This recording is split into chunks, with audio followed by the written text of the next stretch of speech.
Voici la fonction tutorale évaluative. Mais avant de débuter, une petite définition commune, soit une citation provenant de la politique d'évaluation des apprentissages du ministère. L'évaluation est le processus qui consiste à porter un jugement sur les apprentissages à partir de données recueillies, analysées et interprétées en vue de décisions pédagogiques et administratives. Donc on retrouve les trois termes importants, le jugement, les données et la prise de décision. Cette fonction, qui propose un angle d'analyse sur les pratiques en évaluation en aide à l'apprentissage, en rétroaction et en sanction des études, est supportée par 4 responsabilités clés qui visent toutes une meilleure utilisation, planification et facilitation de la rétroaction et du soutien tout au long des apprentissages.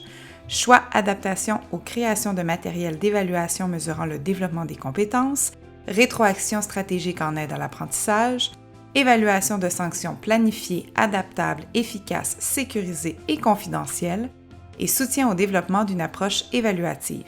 Comme vous le verrez, les 2 premières vont prendre beaucoup de place. Quand on pense à la fonction tutorale évaluative, on réalise assez vite qu'elle a comme ambition de tirer parti de toutes les possibilités que peut lui offrir la formation à distance. Possibilités qui sont logistiques ou technologiques pour pouvoir faire en sorte d'intégrer à sa démarche d'apprentissage les pratiques en aide à l'apprentissage parce que ces pratiques peuvent favoriser un développement plus inclusif et aussi plus engagé des compétences de tous les apprenants. À l'intérieur de ce processus d'évaluation en aide à l'apprentissage, la rétroaction va jouer un rôle moteur et elle représente la première fonction de l'évaluation.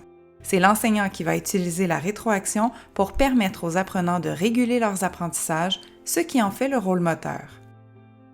L'évaluation de sanction, quant à elle, représente la deuxième fonction de l'évaluation.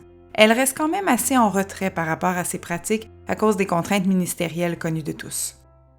Et au niveau du développement de l'approche évaluative, elle passe par un perfectionnement et un accompagnement des équipes de formation à distance pour dégager, exploiter et maximiser tout le potentiel de l'approche évaluative.